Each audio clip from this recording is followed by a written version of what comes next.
प्यारे बच्चों, MP board class channel पर आप सभी का हार्दिक स्वागत है। बच्चों, इस वीडियो में हम एमपी बोर्ड के कक्षा 10वीं के गणित के अध्याय 6 त्रिभुज की प्रश्नावली 6.4 के सभी प्रश्नों को हल करेंगे। तो वीडियो को पूरा देखिएगा एंड तक, ताकि आपको प्रश्नावली 6.4 के सभी प्रश्नों के हल आसान तरीके से समझ में आ जाएंगे। प्रश्न एक बहुत ही आसान प्रश्न है दोस्तों, सूत्र पर आधारित प्रश्न है। प्रश्न एक में हमसे कहा गया है, मान लीजिए कि एबीसी त्रिभुज जो है वो त्रिभुज डीईएफ के समरूप है और इनके क्षेत्रफल क्रमशः 64 सेंटीमीटर स्क्वायर और 121 सेंटीमीटर स्क्वायर है। यानी कि एबीसी त्रिभुज का क्षेत्रफल 64 सेंटीमीटर स्क्वायर है और डीईएफ त्रिभुज का क्षेत्रफल 121 सेंटीमीटर स्क्वायर है। यदि ईएफ की लंबाई 15.4 सेंटीमीटर है तो बीसी ज्ञात कीजिए। बहुत ही आसान है दोस्तों। हमने दोस्तों प्रमेय 6.6 के वीडियो में सिद्ध किया था कि दो समरूप त्रिभुजों के क्षेत्रफलों का जो अनुपात होता है इनकी संगत भुजाओं के अनुपात के वर्ग के बराबर होता है। ठीक है, तो अब दोस्तों यहाँ पर हमें त्रिभुज एबीसी और त्रिभुज डीएफ समरूप दे रखे हैं। तो त्रिभुज एबीसी का जो क्षेत्रफल होगा, एरिया ऑफ एबीसी, उसका जो अनुपात होगा त्रिभुज डीईएफ के क्षेत्रफल के, एरिया ऑफ डीईएफ, वो किसके बराबर होगा? इनकी संगत भुजाओं के अनुपात के वर्ग के। तो दोस्तों देखो, यहाँ पर हमें बीसी ज्ञात करना है। तो बीसी, ठीक है, यानी कि दूसरा और तीसरा अक्षर लिया ऊपर, तो नीचे भी दूसरा तीसरा अक्षर लेंगे तो कौन सा आ जाएगा? ईएफ। ठीक है, तो बीसी बटे ईएफ के वर्ग के बराबर होगा। ठीक है, क्योंकि बीसी ज्ञात करना है।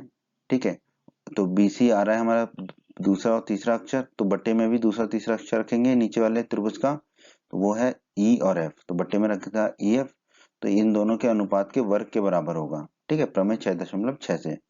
अब दोस्तों हमें सब चीजें दे रखी है बीसी के अलावा, तो हम सबका मान रख देंगे।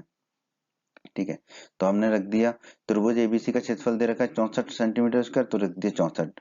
त्रिभुज डीएफ का क्षेत्रफल दे रखा है 121 सेंटीमीटर स्क्वायर, तो हमने रख दिया 121 बराबर। बीसी हमें ज्ञात करना है और ईएफ जो है वो हमें दे रखा है, पर ईएफ का मान अभी हमने रखा नहीं है, अभी हम आगे रखेंगे। ठीक है, इसका वर्ग लिख दिया। ठीक है, बस अब हमने बराबर के दाएं और बाएं को आपस में बदल दिया। तो 64/121 बराबर है बीसी बटे ईएफ के वर्ग के, तो हमने लिख दिया बीसी बटे ईएफ का वर्ग बराबर होगा 64/121 के। ठीक है, अब दोनों तरफ वर्गमूल ले लेंगे।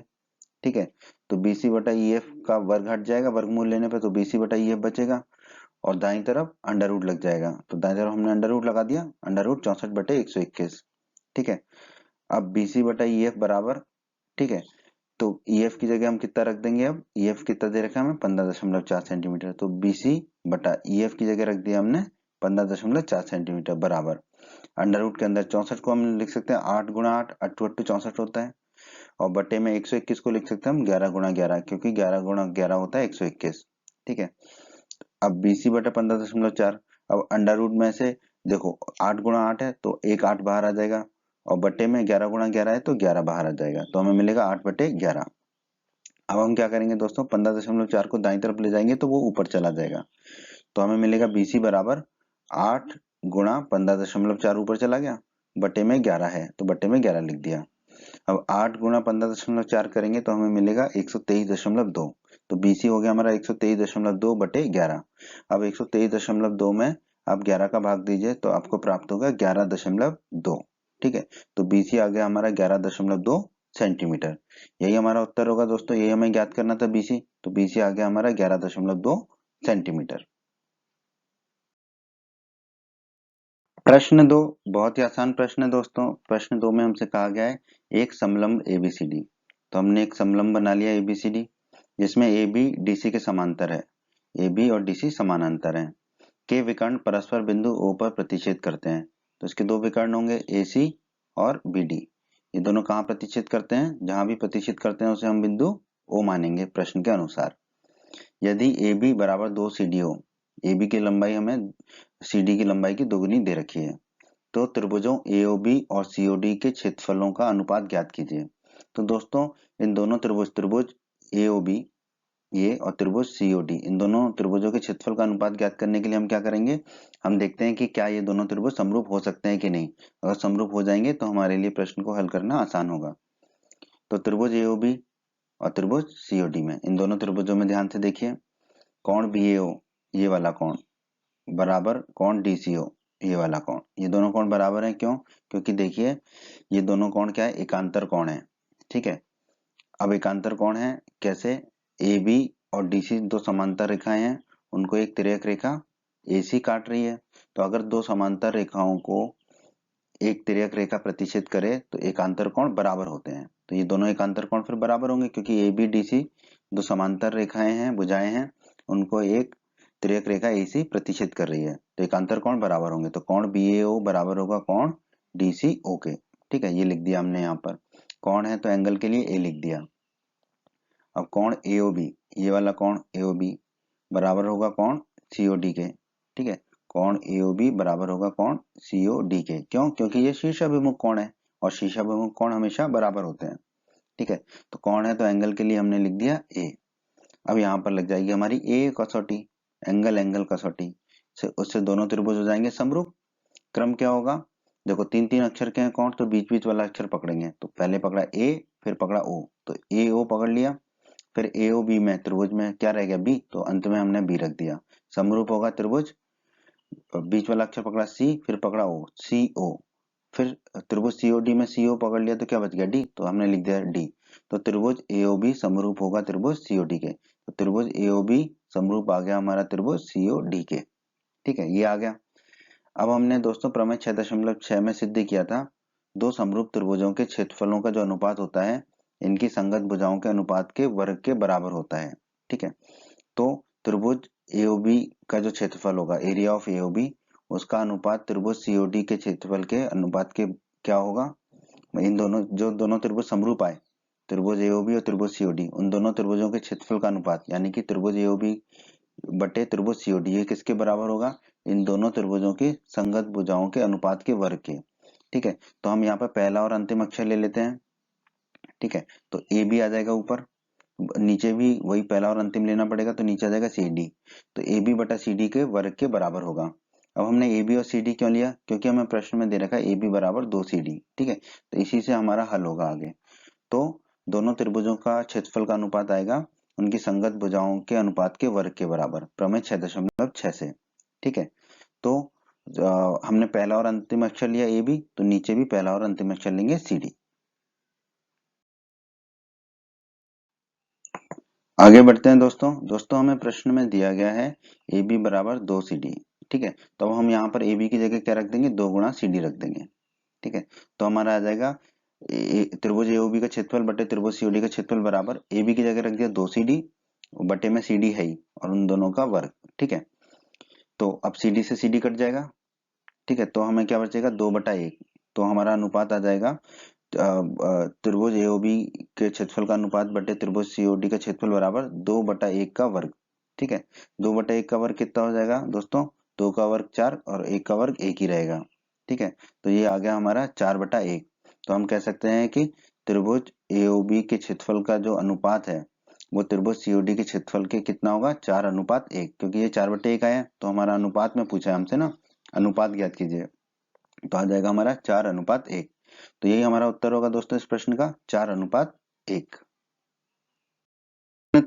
प्रश्न 3 में दोस्तों हमसे कहा गया है आकृति 6.44 में, ठीक है, ये एक आकृति है, एक ही आधार BC पर दो त्रिभुज ABC और DBC बने हुए हैं। ठीक है, तो दोनों त्रिभुजों को देख लेते हैं। देखो ABC बना हुआ है BC आधार पर, और DBC दूसरा त्रिभुज ये भी बना हुआ है BC आधार पर। ठीक है, यदि AD और BC को O पर प्रतिच्छेद करते हैं, ठीक है, यदि AD BC को O पर AD जो है वो BC को कहाँ प्रतिच्छेद करता है, बिंदु O पर, ये दिया हुआ है प्रश्न में। तो दर्शाइए कि ABC का जो क्षेत्रफल है, ये ऊपर वाले त्रिभुज का जो क्षेत्रफल है बटे DBC का जो क्षेत्रफल है, नीचे वाले त्रिभुज का क्षेत्रफल है, वो किसके बराबर होगा, AO बटे DO के, AO बटे DO के बराबर होगा ये। ठीक है, तो ये हमें दर्शाना है। तो दोस्तों इसके लिए हमें कुछ रचना करनी पड़ेगी, वो रचना हम पहले कर लेते हैं। एक BC पर एक लंब डालेंगे A से लंब डालेंगे AE। ठीक है, कहाँ पर, BC पर। ठीक है, तो एक लंब डाला हमने BC पर AE। ठीक है, A से लंब डाला AE, कहाँ पर, BC पर। फिर दूसरा लंब डाला हमने DF, D से लंब डालेंगे BC पर, BC पे एक और लंब डालेंगे DF लंब BC पर। ठीक है, तो BC पर एक और लंब डालेंगे कहाँ से, D से। ठीक है, तो एक और लंब डाल दिया DF।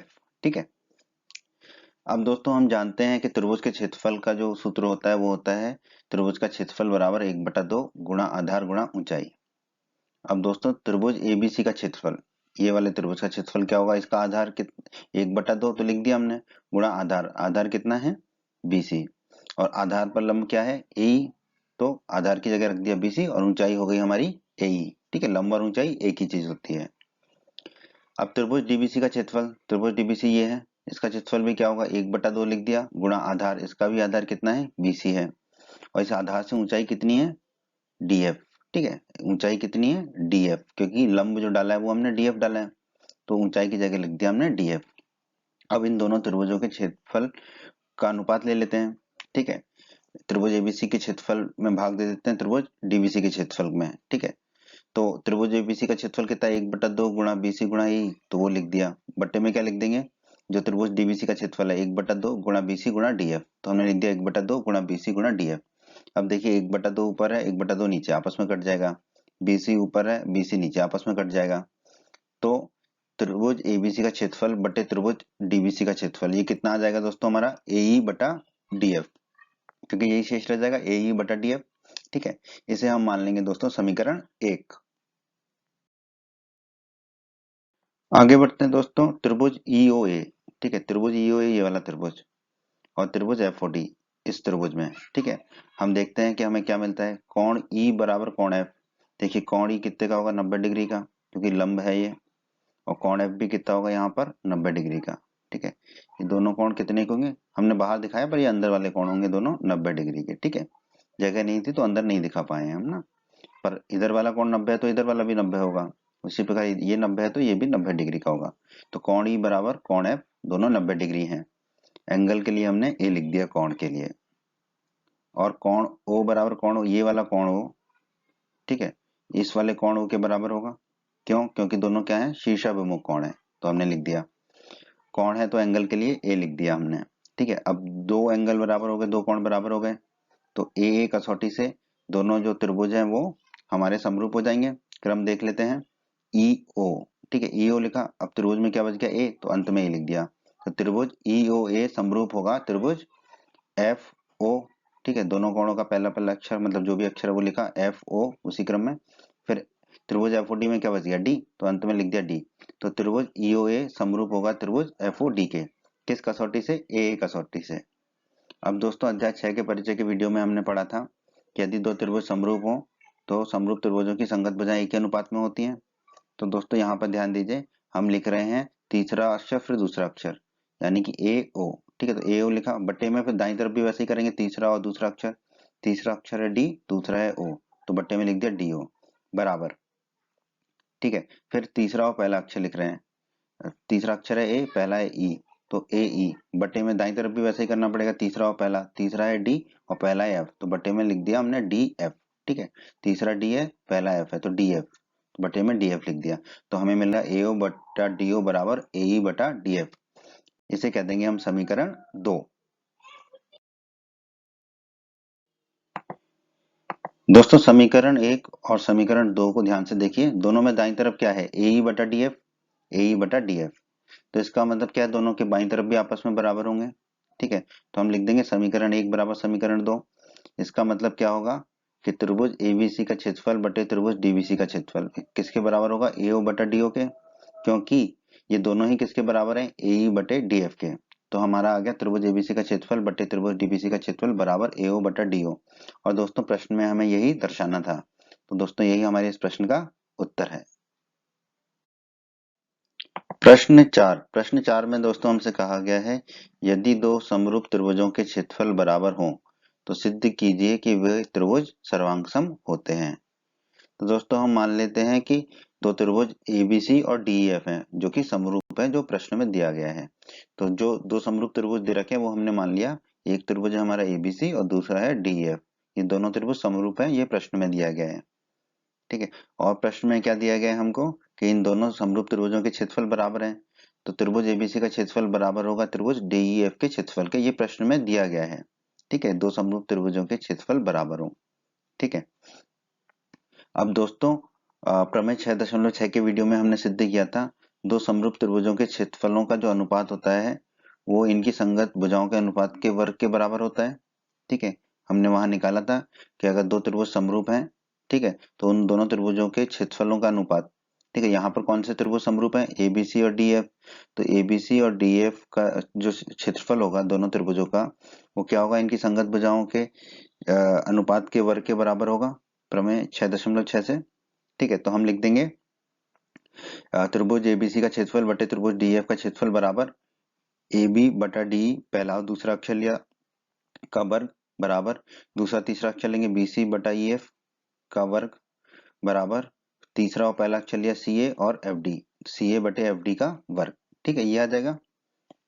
अब दोस्तों प्रश्न में दे रखा है दोनों समरूप त्रिभुजों का क्षेत्रफल बराबर है, तो त्रिभुज डीएफ का जो क्षेत्रफल है वो त्रिभुज एबीसी के क्षेत्रफल के बराबर है। तो यहाँ पे त्रिभुज डीएफ के क्षेत्रफल की जगह हम क्या रख देंगे, एबीसी का क्षेत्रफल, तो हमने यहाँ नीचे बट्टे में रख दिया एबीसी का क्षेत्रफल। ठीक है, बाकी चीज वैसे की वैसे ही लिख दी हमने।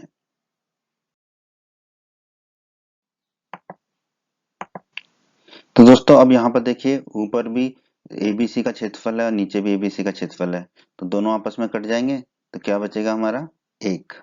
ठीक है, तो हमने लिख दिया एक बराबर में बाकी पद लिख दिए जो थे। ठीक है, अब बस हम क्या करेंगे, ये बराबर में एक बाईं तरफ है तो इसको दाईं तरफ ले जाएंगे। ठीक है, बस तो हमने लिख दिया बाकी सारे पद एक साथ लिख दिए और बराबर एक को दाईं तरफ लिख दिया। अब हम एक एक करके ये जो तीन पद हैं बराबर में इन तीनों को हल कर लेते हैं। ठीक है, तो सबसे पहले हम ले लेते हैं ए बी बटा डी का वर्ग बराबर एक। ठीक है, बराबर एक लिख लिया, दोनों तरफ अंडर रूट लेंगे तो ये इधर क्या बचेगा ए बी बटा डी, और एक का अंडर रूट एक ही होता है। ठीक है, तो ए बी बटा डी आ जाएगा एक। अब डी को दाईं तरफ ले जाएंगे तो ऊपर चला जाएगा, एक से गुणा होगा तो डी रह जाएगा, तो ए बी बराबर हमें मिलेगा डी। इसी प्रकार अब दूसरा पद ले लेते हैं बी सी बटा ई एफ का वर्ग बराबर एक, तो हमने ले लिया बी सी बटा ई एफ का वर्ग बराबर एक। यहाँ पर भी दोनों तरफ जो है अंडर रूट ले लेंगे, तो बी सी बटा ई एफ का अंडर रूट लेंगे तो ये वर्ग हट जाएगा। ठीक है, घात दो हट जाएगा तो बचेगा बी सी बटा ई एफ, और एक का अंडर रूट एक ही होता है। ठीक है, अब ई एफ को दाईं तरफ ले जाएंगे तो एक से गुणा हो जाएगा। ठीक है, तो एक से गुणा होगा तो ई एफ ही रहेगा, तो बी सी बराबर हमें मिलेगा ई एफ। अब तीसरे पद को देख लेते हैं, तीसरा पद है सी ए बटे एफ डी का वर्ग बराबर एक, वो लिख लिया हमने। दोनों तरफ अंडर रूट ले लेते हैं, यहाँ अंडर रूट लेंगे तो वर्ग हट जाएगा, तो सी ए बटा एफ डी बराबर आ जाएगा एक, क्योंकि एक का अंडर रूट एक ही होता है। अब एफ डी को दाईं तरफ ले जाएंगे तो एक से गुणा होगा ऊपर जाके, एक से गुणा होगा तो एफ डी गुणा एक एफ डी होगा, तो सी ए बराबर आ जाएगा हमारा एफ डी। आगे बढ़ते हैं दोस्तों त्रिभुज एबीसी और त्रिभुज डीईएफ में, त्रिभुज एबीसी और त्रिभुज डीईएफ में। ठीक है, इन दोनों त्रिभुजों में देखते हैं हम, ए बी बराबर डी निकाला था हमने। ठीक है, तो ए बी बराबर डी लिख दिया, भुजा है तो साइड के लिए एस लिख दिया हमने। फिर हमने निकाला था बी सी बराबर ई एफ, तो हमने लिख दिया बी सी बराबर ई एफ, भुजा है तो साइड के लिए एस लिख दिया। फिर हमने निकाला था सी ए बराबर एफ डी। ठीक है, तो हमने सी ए बराबर एफ डी लिख दिया, भुजा है तो साइड के लिए एस लिख दिया। ठीक है, तो अब देखो ये जो है एस एस एस नियम से क्या होगा, दोनों त्रिभुज सर्वांग सम हो जाएंगे। ठीक है, एस एस एस नियम के द्वारा। ठीक है, तो दोनों त्रिभुज जो है सर्वांग सम हो जाएंगे। ठीक है, अब इसका क्रम देख लेते हैं, हालांकि जरूरत नहीं है, हमें तो इतना ही सिद्ध करना था कि दोनों त्रिभुज सर्वांग सम होंगे। फिर भी क्रम देख लेते हैं। ठीक है, तीनों भुजाओं का पहला पहला अक्षर पकड़ लेते हैं, तो ए बी सी, इधर भी पहला पहला अक्षर पकड़ लेते हैं डी ई एफ। ठीक है, तो त्रिभुज एबीसी सर्वांग सम है त्रिभुज डी ई एफ के। ठीक है, और यही हमें सिद्ध करना था। ठीक है, दर्शाना था। ठीक है, तो यही हमारे इस प्रश्न का उत्तर है दोस्तों। प्रश्न 5 में दोस्तों हमसे कहा गया एक त्रिभुज एबीसी की भुजाएं ए बी बी सी और सी ए के मध्य बिंदु क्रमशः डी ई और एफ हैं। ठीक है, तो एक त्रिभुज बना लिया दोस्तों हमने एबीसी, यहाँ पर ए बी का मध्य बिंदु क्या है, डी। ठीक है, तो ए बी का मध्य बिंदु ले लिया हमने डी, बी सी का मध्य बिंदु क्या है ई, तो बी सी का मध्य बिंदु ले लेंगे ई, और सी ए का मध्य बिंदु क्या है एफ, तो सी ए का मध्य बिंदु ले लिया एफ। ठीक है, तो हमसे कहा गया है कि त्रिभुज डीएफ और त्रिभुज एबीसी के क्षेत्रफलों का अनुपात ज्ञात कीजिए। तो डी और एफ को मिला दिया हमने, डी और ई को मिला दिया और ई और एफ को मिला दिया। ठीक है, अब एक ये त्रिभुज बन गया डी एफ। ठीक है, तो इस त्रिभुज डी एफ का और त्रिभुज एबीसी जो बड़ा त्रिभुज है एबीसी, इसके क्षेत्रफलों का अनुपात ज्ञात करने को हमसे कहा गया है। तो दोस्तों कक्षा 9 में हमने एक प्रमेय पढ़ी थी, मध्य बिंदु प्रमेय। ठीक है, ये प्रमेय हमसे दो बात कहती थी, उन दोनों बातों में से हमें एक बात की आवश्यकता है यहाँ पर। कि किसी त्रिभुज की किन्हीं दो भुजाओं के मध्य बिंदुओं को मिलाने वाला रेखाखंड तीसरी भुजा का आधा होता है और उसके समांतर भी होता है। ठीक है, पर हमें समांतर की आवश्यकता नहीं है, हमें आधे की आवश्यकता है। ठीक है, तो किसी त्रिभुज के किन्हीं दो भुजाओं के मध्य बिंदुओं को मिलाने वाला रेखाखंड तीसरी भुजा का आधा होता है। ये मध्य बिंदु प्रमेय में हमने कक्षा 9 में पढ़ा था। तो दोस्तों यहाँ पर देखिए, जो डी है, ठीक है, वो सी ए का आधा होगी। क्यों? क्योंकि देखिए डी ए बी का मध्य बिंदु है और ई बी सी का मध्य बिंदु है। तो ए बी और बी सी के मध्य बिंदुओं को मिलाने वाला रेखाखंड इस त्रिभुज की तीसरी भुजा यानी कि ए सी का आधा होगा, यानी कि डी जो है वो सी ए या ए सी का आधा होगा। तो हमने लिख दिया डी बराबर 1/2 सी ए। उसी प्रकार, ठीक है, क्या करेंगे हम, सी ए को नीचे ले जाएंगे। ठीक है, बाईं तरफ आएगा तो नीचे चला जाएगा, तो डी बटा सी ए कितना आ जाएगा, 1/2। तो डी बटा सी आ गया हमारा 1/2। अब अब आप ध्यान दीजिए इसमें ई एफ में और ए बी में। ठीक है, देखो ई जो है बी सी का मध्य बिंदु है और एफ ए सी का मध्य बिंदु है। ठीक है, इसका मतलब इन दोनों भुजाओं के मध्य बिंदुओं को मिलाने वाला रेखाखंड अर्थात ई एफ त्रिभुज की तीसरी भुजा अर्थात ए बी का आधा होगा। तो हमने लिख दिया ई एफ बराबर 1/2 ए बी। ठीक है, अब ए बी को बाईं तरफ ले जाएंगे तो बट्टे में चला जाएगा, तो ई एफ बटा ए बी हो जाएगा 1/2। अब हमने लिखा एफ डी बराबर 1/2 बी सी। ठीक है, इसको ध्यान से देखिए।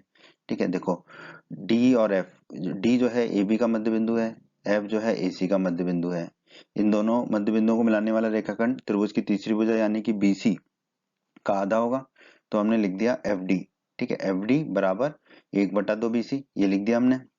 अब बीसी को बाईं तरफ लाएंगे तो बट्टे में चला जाएगा, तो एफ डी बटा बीसी हो जाएगा 1/2। ठीक है, अब दोस्तों ध्यान से देखिए त्रिभुज डी एफ त्रिभुज सी ए बी में। ठीक है, त्रिभुज डी एफ ये वाला और त्रिभुज सी ए बी ये पूरा बड़ा वाला त्रिभुज। ठीक है, इन दोनों त्रिभुजों में, ठीक है, डी एफ ये पीला पीले से हमने दर्शा दिया। अब यहाँ देखिए डी बटा सी ए 1/2 है, ई एफ बटा ए बी भी 1/2 है, एफ डी बटा बी सी भी 1/2 है। तो यहाँ हमने लिख दिया डी बटा सी ए बराबर ई एफ बटा ए बी बराबर एफ डी बटा बी सी बराबर 1/2।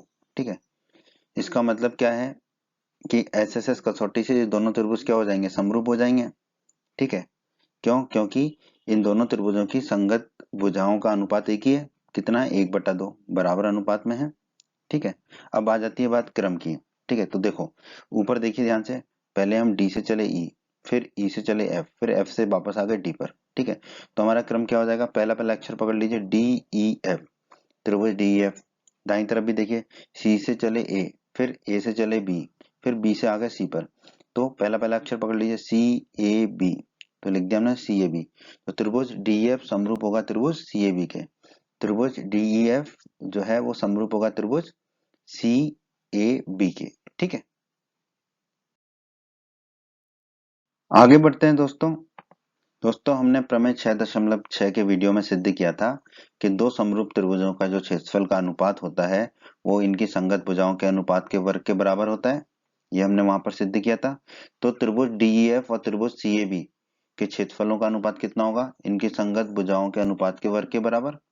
तो हमने लिख दिया त्रिभुज डीईएफ का क्षेत्रफल बटे त्रिभुज सीएबी का क्षेत्रफल बराबर डीई बटा सीए का वर्ग बराबर ईएफ बटा ए बी का वर्ग बराबर एफ डी बटा बीसी का वर्ग। ठीक है, अब ये तीनों का अनुपात कितना है, 1/2 है।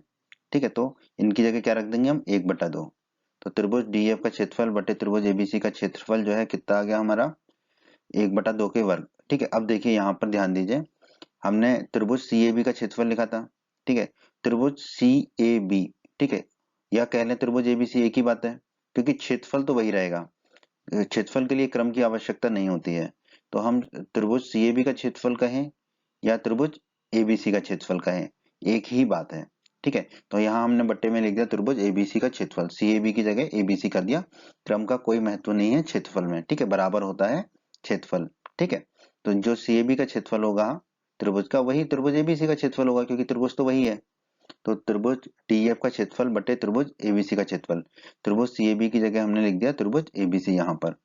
ठीक है, और डी बटा सी ए कितना है, 1/2, तो हमने लिख दिया 1/2 और वर्ग है तो वर्ग लिख दिया।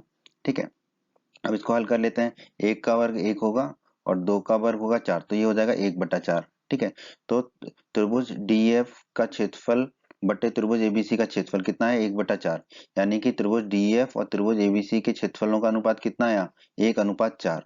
तो हमने लिख दिया त्रिभुज डीएफ के क्षेत्रफल का अनुपात त्रिभुज एबीसी के क्षेत्रफल बराबर कितना है 1/4। तो हमारा उत्तर क्या होगा इस प्रश्न का दोस्तों 1/4।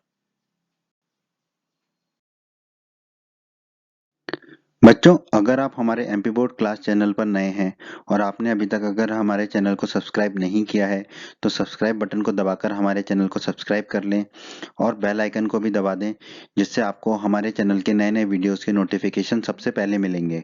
और जब भी आप यूट्यूब पर सर्च करोगे वीडियोस को तो हमारे चैनल के वीडियोस आपको ऊपर नजर आएंगे। और आपको इस अध्याय का कोई भी वीडियो देखना है तो आप आई बटन पर क्लिक करें। आई बटन पर क्लिक करने से आपको इस अध्याय के सभी वीडियोस के लिंक मिल जाएंगे। प्रश्न 6 में दोस्तों हमसे कहा गया है सिद्ध कीजिए कि दो समरूप त्रिभुजों के क्षेत्रफलों का अनुपात इनकी संगत मध्यिकाओं के अनुपात का वर्ग होता है। ठीक है दोस्तों, तो दोस्तों हम मान लेते हैं कि दो त्रिभुज हैं एबीसी और पीक्यूआर, ये समरूप हैं क्योंकि ये प्रश्न में दिया गया है दो समरूप त्रिभुजों के। तो वो दो त्रिभुज हमने मान लिया एक एबीसी त्रिभुज है और एक पीक्यूआर त्रिभुज है। तो दोस्तों एडी एक माध्यिका होगी जो ए से डाली गई माध्यिका होगी त्रिभुज एबीसी में, जो बीसी को दो बराबर भागों में बांटेगी। तो एडी एक माध्यिका है, ठीक है, जो बीसी को दो बराबर भागों में बांटती है। इसका मतलब जो है बीडी और डीसी बराबर होंगे, या हम कह लें कि जो बीडी है वो बीसी का आधा होगा। तो हमने यहाँ लिख दिया बीडी बराबर 1/2 बीसी। उसी प्रकार दूसरे त्रिभुज में माध्यिका कौन सी है पीएम, ठीक है, पी से खींची माध्यिका। तो जो एम है ये क्यू आर को दो बराबर भागों में बांटेगा, ठीक है, इसका मतलब क्यू एम और एम आर बराबर होंगे आपस में। या फिर हम कह लें कि क्यू एम जो है क्यू आर का आधा होगा 1/2। तो हमने लिख दिया क्यू एम बराबर 1/2 क्यू आर। ठीक है दोस्तों, अब दोस्तों त्रिभुज एबीसी और त्रिभुज पीक्यूआर में, ये त्रिभुज एबीसी और त्रिभुज पीक्यूआर में ये दोनों त्रिभुज क्या है समरूप है। ये प्रश्न में दिया गया है कि त्रिभुज एबीसी समरूप है त्रिभुज पीक्यूआर के। ठीक है, तो अगर दो त्रिभुज समरूप होते हैं तो उनकी संगत भुजाएं एक ही अनुपात में होती हैं। ये हम अध्याय 6 के परिचय के वीडियो में पढ़ चुके हैं। तो त्रिभुज एबीसी और त्रिभुज पीक्यूआर की संगत भुजाएं एक ही अनुपात में होंगी। तो हमने लिख दिया देखो पहला और दूसरा अक्षर ए बी बटे दाई तरफ का भी पहला दूसरा अक्षर क्या है पी क्यू। तो ए बी बटा पी क्यू बराबर दूसरा और तीसरा अक्षर बी सी, दाई तरफ का भी दूसरा तीसरा अक्षर होगा क्यू आर। तो बी सी बटा क्यू आर के बराबर होगा। ए बी बटा पी क्यू बराबर होगा बी सी बटा क्यू आर के। ठीक है, बाई तरफ तो हमने वैसे ही रखा ए बी बटा पी क्यू बराबर ऊपर और नीचे 1/2 का गुणा कर दिया। तो ये हो गया 1/2 गुणा बीसी और नीचे हो गया 1/2 गुणा क्यू आर। ठीक है, बस ऊपर नीचे 1/2 का गुणा किया। अब देखिए दोस्तों 1/2 बीसी किसके बराबर है बीडी के। ठीक है, तो 1/2 बीसी की जगह रख देंगे हम बीडी। तो देखो ए बी बटा पी क्यू को तो वही रख दिया, 1/2 बीसी की जगह रख दिया बीडी। उसी प्रकार बट्टे में क्या था 1/2 क्यू आर, और 1/2 क्यू आर कितना है दोस्तों हमारा क्यू एम के बराबर। तो 1/2 क्यू आर की जगह हम क्या रख देंगे क्यू एम। तो ए बी बटा पी क्यू हमारा आ जाएगा बी डी बटा क्यू एम के बराबर। इसे हम मान लेंगे समीकरण 1। दोस्तों हमें दे रखा है ये दोनों त्रिभुज आपस में समरूप है, त्रिभुज एबीसी और त्रिभुज पीक्यूआर। तो दोस्तों अध्याय 6 के परिचय के वीडियो में हमने पढ़ा था समरूप त्रिभुजों के संगत कोण बराबर होते हैं। तो इन दोनों त्रिभुजों के भी संगत कोण बराबर होंगे। तो हमने बीच वाला अक्षर पकड़ा दोनों त्रिभुजों का। तो कोण बी बराबर होगा कोण क्यू के। ठीक है, कोण बी ये है और कोण क्यू ये है, ये दोनों कोण आपस में बराबर होंगे। ठीक है, इसे हम कह देंगे दोस्तों समीकरण 2। दोस्तों बात कर लेते हैं त्रिभुज एबीडी और त्रिभुज पीक्यूएम की। ये है त्रिभुज एबीडी हमारा, जिसे हमने पीले रंग से दिखाया त्रिभुज एबीडी, और यह है त्रिभुज पीक्यूएम जिसे हमने लाल रंग से दिखाया है। ठीक है, इन दोनों त्रिभुजों में समीकरण 2 में हमने निकाला था कोण बी बराबर कोण क्यू। तो हमने लिख दिया कोण बी बराबर कोण क्यू समीकरण 2 से। कोण बी और कोण क्यू आपस में बराबर हैं। ठीक है, और समीकरण 1 में निकाला था हमने ए बी बटा पी क्यू बराबर है बी डी बटा क्यू एम के। तो हमने लिख दिया ए बी बटा पी क्यू बराबर है बी डी बटा क्यू एम के समीकरण 1 से। ठीक है, अब आप ध्यान दीजिए त्रिभुज एबीडी में कोण बी को बनाने वाली भुजाएं हैं ए बी और बी डी, और त्रिभुज पी क्यू एम में कोण क्यू को बनाने वाली भुजाएं हैं पी क्यू और क्यू एम। तो यहाँ पर देखिए कोण बी को बनाने वाली भुजाओं का जो अनुपात है, ठीक है, कोण बी और कोण क्यू को बनाने वाली भुजाओं का जो अनुपात है, यानी कि ए बी बटा पी क्यू, ठीक है, बराबर होना चाहिए, बराबर है बी डी बटा क्यू एम के। ठीक है, तो ए बी बटा पी क्यू बराबर है बी डी बटा क्यू एम के। इसका मतलब क्या निकला कि कोण बी और कोण क्यू को बनाने वाली भुजाओं का अनुपात जो है दोनों त्रिभुजों में बराबर है। तो यहाँ पर हमारी कौन सी कसौटी लग जाएगी, एस एस की कसौटी। ठीक है, एस एस की कसौटी से ये दोनों त्रिभुज हो जाएंगे हमारे समरूप। तो हम कह देंगे दोनों त्रिभुज समरूप हो गए। अब इनका क्रम की बात कर लेते हैं। तो देखो कोण को तो बीच में लिखते हैं, तो बी को बीच में लिखा हमने।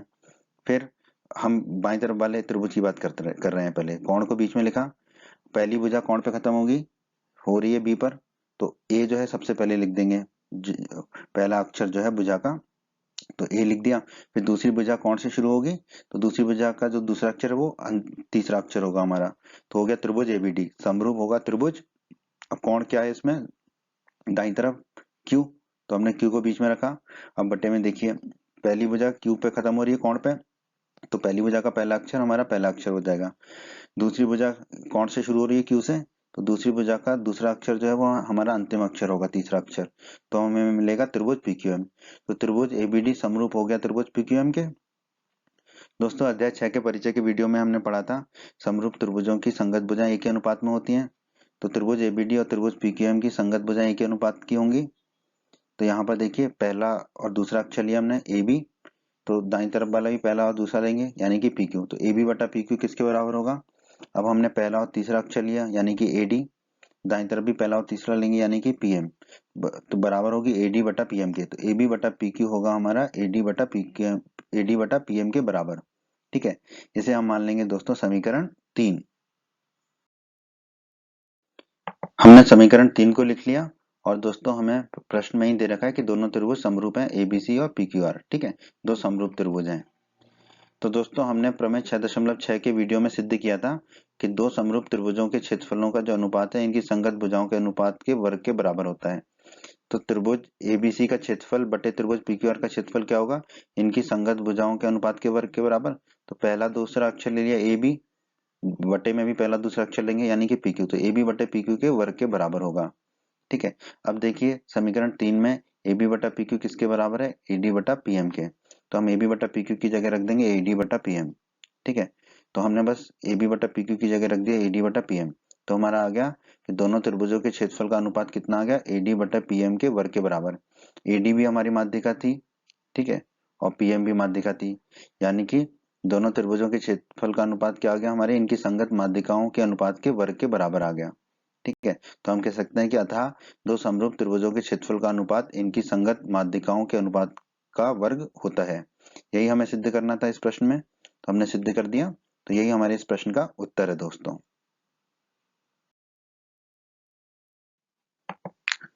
प्रश्न 7 में दोस्तों हमसे कहा गया है, सिद्ध कीजिए कि एक वर्ग की किसी भुजा पर बनाए गए समबाहु त्रिभुज का क्षेत्रफल उसी वर्ग के एक विकर्ण पर बनाए गए समबाहु त्रिभुज के क्षेत्रफल का आधा होता है।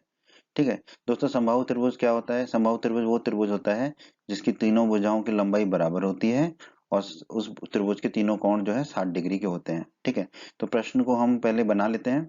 हमें कहा गया एक वर्ग, ठीक है, तो हम मान लेते हैं कि ABCD एक वर्ग है जिसकी प्रत्येक भुजा की लंबाई कितनी है, a है, क्योंकि हम जानते हैं वर्ग की प्रत्येक भुजा की लंबाई समान होती है। ठीक है, तो हमने ABCD एक वर्ग बना लिया जिसकी प्रत्येक भुजा की लंबाई a है। ठीक है, अगर किसी चतुर्भुज की भुजा की लंबाई a है तो उसके विकर्ण की लंबाई कितनी होगी, √2a। ठीक है, ये हम जानते हैं। ठीक है, तो इसके विकर्ण BD की लंबाई कितनी होगी, √2a। अब हमसे कहा गया है कि वर्ग की एक भुजा पर समबाहु त्रिभुज बनाया। ठीक है, वर्ग की किसी एक भुजा पर बनाए गए समबाहु त्रिभुज। ठीक है, तो हम वर्ग की भुजा AB पर एक समबाहु त्रिभुज बना लेते हैं, त्रिभुज ABE। ठीक है, तो त्रिभुज ABE बना लिया हमने। अब समबाहु त्रिभुज है तो इसकी सभी भुजाओं की लंबाई कितनी होगी, a होगी। ठीक है, क्योंकि वर्ग की भुजा पर बनाया है तो वर्ग की भुजा की लंबाई a है। और अगर वर्ग की भुजा पर एक समबाहु त्रिभुज बनाया तो समबाहु त्रिभुज की बाकी भुजाओं की लंबाई भी कितनी होगी, a ही होगी। ठीक है, तो हमने एक त्रिभुज बना दिया, त्रिभुज ABE समबाहु त्रिभुज। ठीक है, समबाहु त्रिभुज ABE बना दिया वर्ग की भुजा AB पर। उसी प्रकार हमने वर्ग के विकर्ण BD पर एक समबाहु त्रिभुज बना दिया, त्रिभुज BFD। ठीक है, तो वर्ग का विकर्ण जो BD है इस पर हमने एक त्रिभुज बना दिया BFD समबाहु त्रिभुज। तो समबाहु त्रिभुज है तो इसमें तीनों भुजाओं की लंबाई कितनी होगी, जितनी BD की लंबाई है। ठीक है, यानी कि √2a, तो हमने लिख दिया √2a। ठीक है, तो इस तरह से हमने ये दोनों त्रिभुज बना लिए, एक वर्ग की भुजा पर और एक वर्ग के विकर्ण पर। आगे बढ़ते हैं दोस्तों। हम जानते हैं दोस्तों समबाहु त्रिभुज के सभी कोण 60 डिग्री के होते हैं। त्रिभुज ए बी जो है हमारा समबाहु त्रिभुज है, तो इसके तीनों कोण 60 डिग्री के होंगे, हमने बना दिए। उसी प्रकार त्रिभुज बी एफ डी, ये भी जो है समबाहु त्रिभुज है, तो इसके भी तीनों कोण 60 डिग्री के होंगे, तो हमने बना दिए। अब दोस्तों त्रिभुज ए बी और त्रिभुज डी बी एफ में, ठीक है, त्रिभुज ए बी नीचे वाला समबाहु त्रिभुज और ऊपर वाला समबाहु त्रिभुज डी बी एफ, ठीक है। इसमें देखिए कोण ए बराबर कोण डी, कोण ए और कोण डी दोनों 60 डिग्री के हैं, ठीक है, तो दोनों बराबर होंगे, ठीक है, तो हमने लिख दिया कोण ए बराबर कोण डी। कोण है तो एंगल के लिए ए लिख दिया। इसी प्रकार कोण बी बराबर कोण बी, पर ये वाला कोण बी और ये वाला कोण बी, ठीक है, त्रिभुज ए बी का कोण बी और त्रिभुज बी एफ डी का कोण बी या डी बी एफ का कोण बी, ठीक है, ये दोनों 60 डिग्री के हैं, ठीक है, तो ये दोनों कोणों को हमने बराबर लिख दिया। कोण है तो एंगल के लिए ए लिख दिया। और कोण ई बराबर कोण एफ, कोण ई 60 डिग्री का है, कोण एफ भी 60 डिग्री का है, दोनों 60 डिग्री के हैं, ठीक है, दोनों कोण आपस में बराबर है, तो कोण ई बराबर कोण एफ लिख दिया। कोण है तो एंगल के लिए ए लिख दिया। अब ए कसौटी द्वारा, कोण कोण कोण कसौटी द्वारा, एंगल एंगल एंगल कसौटी द्वारा दोनों त्रिभुज क्या होंगे, समरूप होंगे, ठीक है। क्रम क्या होगा, बस कोणों के क्रम में लिख देंगे। ए बी ई, त्रिभुज ए बी समरूप होगा त्रिभुज डी बी एफ के, ठीक है, तो त्रिभुज ए बी समरूप आ गया हमारा त्रिभुज डी बी एफ के। तो यहाँ पे हमने निकाल दिया कि दोनों जो समबाहु त्रिभुज हैं, त्रिभुज ए बी नीचे वाला और त्रिभुज डी बी एफ ऊपर वाला, ठीक है, दोनों त्रिभुज क्या है, समरूप हैं, ठीक है। वैसे भी दोस्तों अध्याय 6 के परिचय के वीडियो में हम पढ़ चुके हैं कि जो समबाहु त्रिभुज होते हैं वो समरूप ही होते हैं, ठीक है, फिर भी हमने यहाँ पर उसको सिद्ध किया। अब दोस्तों प्रमेय 6.6 के वीडियो में हम सिद्ध कर चुके हैं कि दो समरूप त्रिभुजों के क्षेत्रफलों का जो अनुपात होता है इनकी संगत भुजाओं के अनुपात के वर्ग के बराबर होता है। यहाँ पे हमारे दोनों त्रिभुज समरूप हैं ए बी और डी बी एफ, तो इनके त्रिभुज इन दोनों त्रिभुजों के क्षेत्रफलों का अनुपात किसके बराबर होगा, इनकी संगत भुजाओं के अनुपात के वर्ग के बराबर होगा। तो हमने लिख दिया यहाँ पर त्रिभुज ए बी का क्षेत्रफल बटे त्रिभुज डी बी एफ का क्षेत्रफल, ये किसके बराबर होगा, इनकी संगत भुजाओं के वर्ग के बराबर। तो हमने पहला दूसरा अक्षर ले लिया ऊपर नीचे, तो पहला अक्षर और दूसरा अक्षर लेंगे ऊपर तो आ जाएगा ए बी, नीचे पहला दूसरा अक्षर लेंगे तो आ जाएगा डी बी, तो आ गया ए बी बटा डी बी के वर्ग के बराबर, ठीक है। दोस्तों यहाँ देखिए ए बी कितना है, ए है, और डी बी कितना है, अंडर रूट 2 गुणा ए, तो इन दोनों के मान रख देते हैं, ठीक है, ए बी की जगह रख दिया हमने ए और डी बी की जगह रख दिया अंडर रूट 2 गुणा ए। अब ए से ए कट जाएगा ऊपर नीचे, ठीक है, तो क्या बचेगा हमारा 1 बटे अंडर रूट 2, ठीक है, का होल वर्ग तो है ही, ठीक है, तो 1 बटे अंडर रूट 2 का होल वर्ग, एक का वर्ग होगा 1 और अंडर रूट 2 का वर्ग होगा 2, तो ये आ जाएगा 1 बटा 2। तो हमारा आ गया त्रिभुज ए बी का क्षेत्रफल बटे त्रिभुज डी बी एफ का क्षेत्रफल बराबर 1 बटा 2।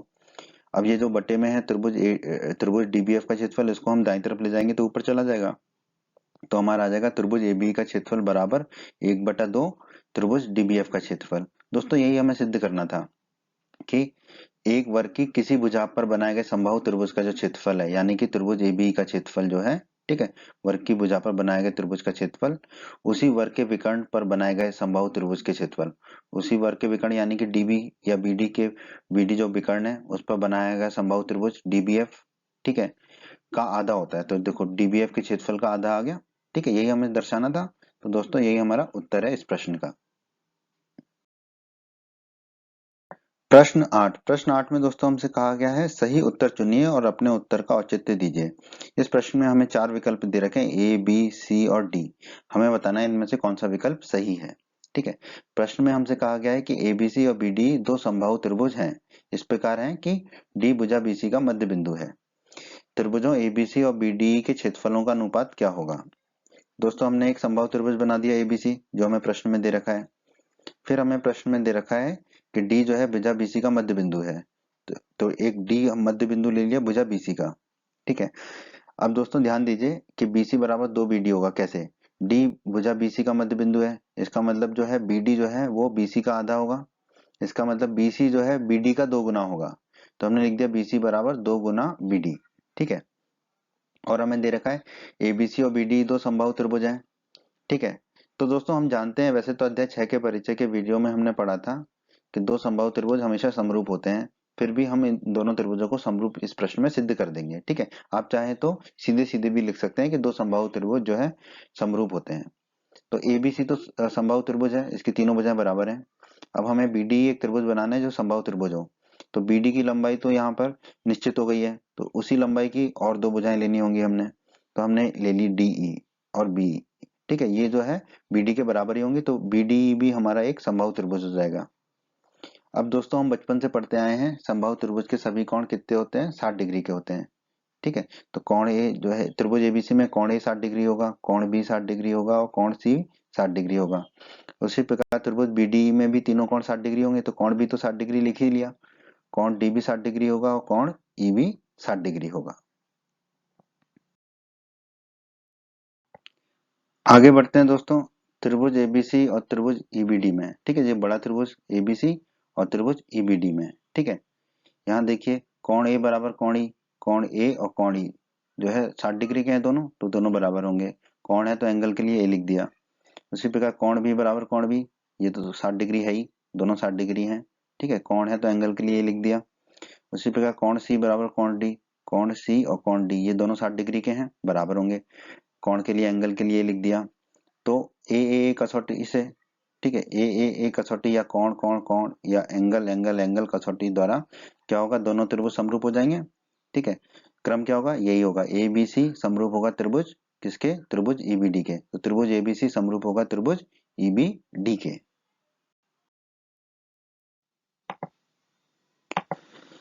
तो दोस्तों त्रिभुज एबीसी और त्रिभुज एबीडी जो है समरूप त्रिभुज है, ये हमने निकाल लिया। और शुरू में हमने निकाला था कि बीसी बराबर 2 बीडी होगा, बीसी जो है 2 बीडी के बराबर होगा क्योंकि डी मध्य बिंदु है बीसी का। अब दोस्तों अध्याय 6 की प्रमेय 6.6 के वीडियो में हमने सिद्ध किया था दो समरूप त्रिभुजों के क्षेत्रफलों का अनुपात इनकी संगत भुजाओं के अनुपात के वर्ग के बराबर होता है। और यहाँ पर त्रिभुज एबीसी और त्रिभुज ईबीडी जो है समरूप है। ठीक है, तो इन दोनों त्रिभुजों के क्षेत्रफल का अनुपात क्या होगा, इनकी संगत भुजाओं के अनुपात के वर्ग के बराबर होगा। तो त्रिभुज एबीसी का क्षेत्रफल बटे त्रिभुज ईबीडी का क्षेत्रफल बराबर किसके होगा, संगत भुजाओं के अनुपात के वर्ग।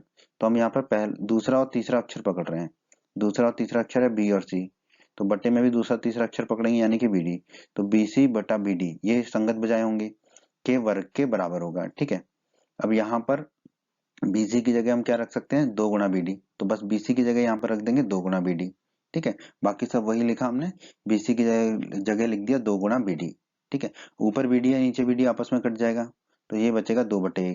ठीक है, तो ये लिख दिया हमने 2/1 का वर्ग है ये तो वर्ग। ठीक है, अब ऊपर था त्रिभुज एबीसी का क्षेत्रफल, नीचे था त्रिभुज ईबीडी का क्षेत्रफल। ठीक है, अब देखिए त्रिभुज ईबीडी का क्षेत्रफल का है या त्रिभुज बीडी का क्षेत्रफल का है, एक ही बात है।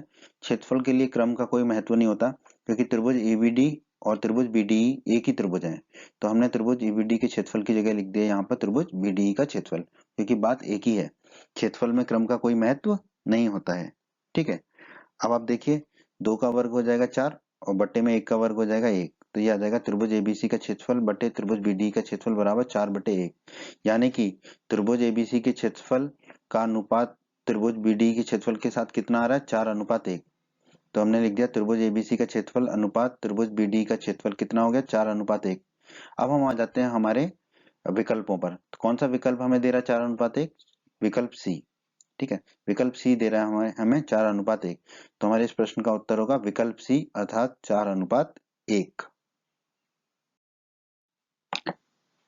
प्रश्न 9 बहुत ही आसान प्रश्न है दोस्तों।